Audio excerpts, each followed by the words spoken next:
सकाळी काय करायचंय, सकाळ सत्रामध्ये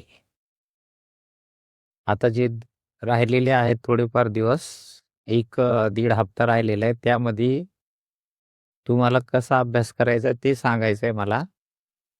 कारण काय झालंय पोर्शन पूर्ण झालेला आहे आपला, प्रश्नपत्रिका दिलेल्या आहेत, उत्तरपत्रिका दिलेल्या आहेत, 2-2 वेळेस रिव्हिजन झालेली आहे पूर्ण विषयाची.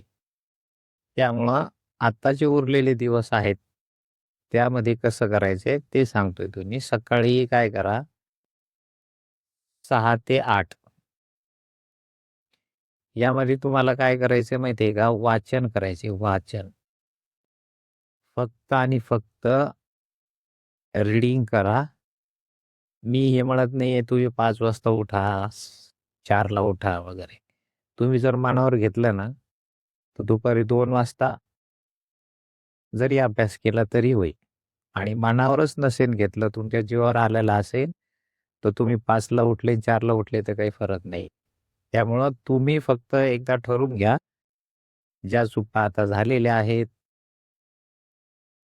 किंवा काही राहिलेलं असेल ते सोडून द्या. आता जे दिवस आहेत त्याचा सदुपयोग करायचा आपल्याला. सकाळी 6 ते 8 मध्ये तुम्हाला वाचन करायचे. काय-काय वाचन करायचं आहे? तर मराठी, त्याच्यानंतर इंग्रजी, त्याच्यानंतर हिंदी. आता हिंदीच्या जागी जर कुणाचा संस्कृत असेल विषय तर तो घेऊ शकता. फक्त तुम्हाला सकाळी 6 ते 8 यामध्ये मराठीचे 2-2 धडे घ्या, 3-3 धडे घ्या, कविता घ्या. तुमच्या कॅपॅसिटीनुसार तुम्हाला जसं झेपेन तसं तुम्ही काय करा.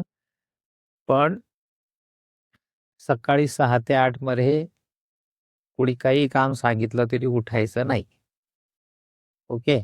आणि रीडिंगच करायची कारण ही सगळी तुमची प्रश्नपत्रिका राहते ती ॲक्टिव्हिटी शीट म्हणूनच राहते. लक्षात ठेवायचं. कृतीपत्रिका आहे तुम्हाला, म्हणजे तुम्हाला काही पाठ वगैरे करून जायचं नाही, काही नाही. त्याच्यामुळं मराठी, इंग्रजी, हिंदी, संस्कृतचं तुम्ही सकाळी 6 ते 8 सध्या वाचन करा. पुस्तकातले धडे वाचून काढा. प्रश्नपत्रिका मी दिलेल्या सोल्युशन दिलेलं आहे ते वाचा. आतापर्यंत तुम्हाला शाळेवाल्यांनी मी गृहपाठ दिलेला असेल ते वाचा. नियोजन करून पहिला पाठ सकाळी उठल्या-उठल्या 6 ते 8 मध्ये वाचन करायचे. 2 नंबरला काय करायचंय माहिती आहे का, की दुपारी तुम्हाला काय करायचंय? दुपारी मी म्हणत नाहीये 12 ते 2 जर 3 असेल तरी पण तुम्हाला काय करायचंय माहिती आहे का? लिखाण करायचंय, लिखाण. बरोबर आहे?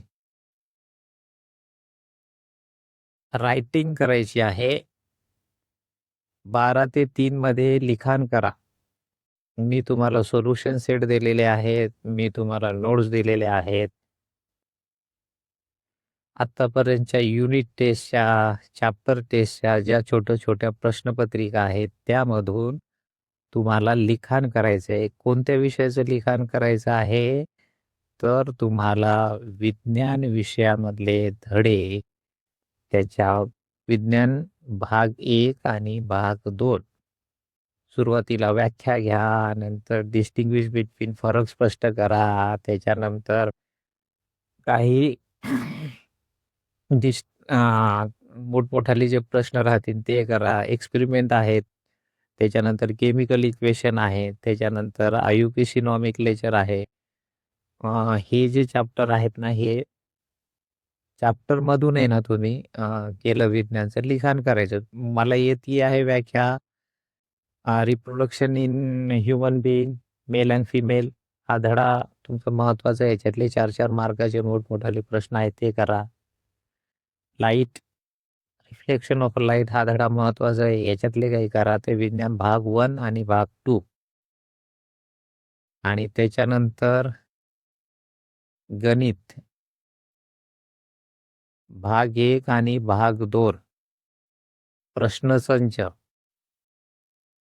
प्रॅक्टिस त्याच्यानंतर एक्सरसाइज जेवढ्या आहेत तेवढ्या, आणि मी आता प्रॅक्टिसला तुम्हाला काही संच दिले होते ते. हे सर्व तुम्हाला काय करायचंय, विज्ञान भाग 1 आणि भाग 2, गणित भाग 1 आणि भाग 2 यांचं तुम्हाला फक्त लिखाण करायचं आहे. सोडवा. वह्याच नाहीये, नवीनच वह्या घेऊ का वगैरे हे गोष्ट नाहीये. कारण नाही सांगायचे. ज्या आतापर्यंतच्या शाळेच्या वह्या राहिलेल्या आहेत त्याच्यामध्ये कुठं पोरं केस आहे त्याच्यामध्ये सोडवा, क्लासच्या वह्या आहेत त्याच्यामध्ये सोडा, भरपूर आहे. आता काही त्या वह्या तुम्हाला कुठं जमा नाही करायच्या आहे, काही नाहीये. फक्त याचं लिखाण करायचंय 12 ते 2 या दरम्यान. काय करायचंय तुम्हाला, सायन्स पार्ट 1 आणि पार्ट 2, मॅथ्स, अल्जेब्रा, जॉमेट्री याचं फक्त लिखाण करायचं आहे. तुम्ही आहे ना छोटे-छोटे इक्वेशन घ्या. ट्रिग्नॉमेट्री हा तुम्हाला चॅप्टर थोडा अवघड जातोय ते घ्या. काही नाहीये, उत्तरवाले जे आहेत ते करा. त्याच्यानंतर सोल्युशन दिलेले आहेत मी भरपूर, ते करा. नोट्समधून करा, गाईडमधून करा. पण लिखाण करायचं आहे. एका दिवसामध्ये 2-2 चॅप्टर सोडून घ्या. तसंच जर केलं, हे विषय दुपारचे हे महत्त्वाचे आहेत. त्यानंतर येतं सायंकाळी. सायंकाळी तुम्हाला काय करायचं आहे, जनरली परत 6 ते 8 या दरम्यान. 6 ते 8 या दरम्यानमध्ये परत तुम्हाला वाचन करायचंय.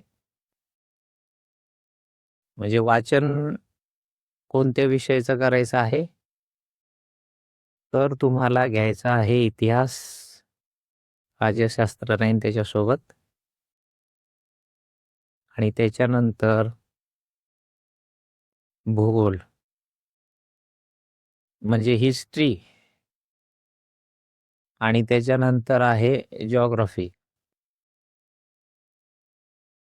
ह्या विषयाचं तुम्हाला काय करायचंय माहितीये का, संध्याकाळी 6 ते 8 मध्ये वाचन करायचे. स्कोरिंगवाले सब्जेक्ट आहेत. कृपा करून आहे ना, कोणत्याही विषयाला आपण तेवढंच महत्त्व द्यायचं, कमी लेखायचं नाही. कारण हे तुमचे विषय आहे, स्कोरिंग सब्जेक्ट आहे. म्हणजे मी जे आता सांगतो आहे, की त्याद्वारे तुम्हाला काय होईल माहितीये का, यानंतर ज्या गोष्टी झाल्यात त्या होऊ द्या. आता तुम्हाला तुमचं 10वी जर 90% ला टच करायचं असेल, 80 ते 90% पुढे जायचं असेल, तर तुम्हाला या स्टेप फॉलो करावं लागतील, असं माझं मत आहे. ओके. आणि नंतर झोपता वेळेस शेवटी रात्री तुम्हाला काय करायचं आहे, तर तुम्हाला ग्रामर कोणत्या, इंग्रजी विषय घ्या, त्याच्यानंतर मराठी विषय घ्या, त्याच्यानंतर हिंदी घ्या, आणि तुमचं संस्कृत असेल तर संस्कृत, या विषयाचं व्याकरणच तुम्हाला पाठ करायचं आहे. व्याकरण विषयामध्ये संधी विग्रह आहे, पारिभाषिक शब्द आहेत, डायरेक्ट इनडायरेक्ट आहे, चेंज द व्हॉइस आहे, रिमोट आहे. मराठी, हिंदी, इंग्रजी या विषयाचे व्याकरणचे मी भरपूर वर्कशीट दिलेले आहेत तुम्हाला वर्षभर. पुस्तकाच्या खालचं ग्रामर बघा, धड्याच्या खालचं, पुस्तकाच्या खालचं म्हणजे नाही तर म्हणशाल सर नाही काहीच, अवघड काम आहे. जे कविता आहे, धडे आहेत ना, ते त्याच्या खाली जे शेवटी व्याकरण दिलेलं आहे ते टॉपिक करायचेच आहे. मराठी विषयाच्या शेवटी आहे ना, व्याकरण हा भाग दिलेला आहे. उपायोजित लेखन तुम्हाला करायचं आहे. हे तुम्हाला रात्री झोपता वेळेस आहे ना, फक्त वाचन करा. वाचनच करायचं आहे, रीडिंग. या जर स्टेपनी जर व्यवस्थित केलं तर 100% आता ज्या गोष्टी झाल्यात, काही राहिलेल्या आहेत तुमच्या तर त्या परिपूर्ण होतील, असं सांगायचंय मला. म्हणजे तुम्ही तुमच्या घरच्यांचे जे स्वप्न आहे साकार करायचे असतील, तुम्हाला वाटत असेल की आपल्याला काहीतरी करावं असं, तर कृपा करून काय करा माहिती आहे का? एवढा टाईम टेबल फॉलो करा. बाकी काही अडचण असेल कोणत्या विषयामध्ये वगैरे तर आपण रोज सोडवणार आहोत. कोणत्याही विषयाचं रिव्हिजन आपण सोडणार नाही, परत-परत घेणार आहोत. त्यामुळं आता परत एकदा तुम्हाला शुभेच्छा. काही अडचण असेल तर क्लासमध्ये सांगा, फोन करा, एस-एम-एस करा, काही अडचण. ओके?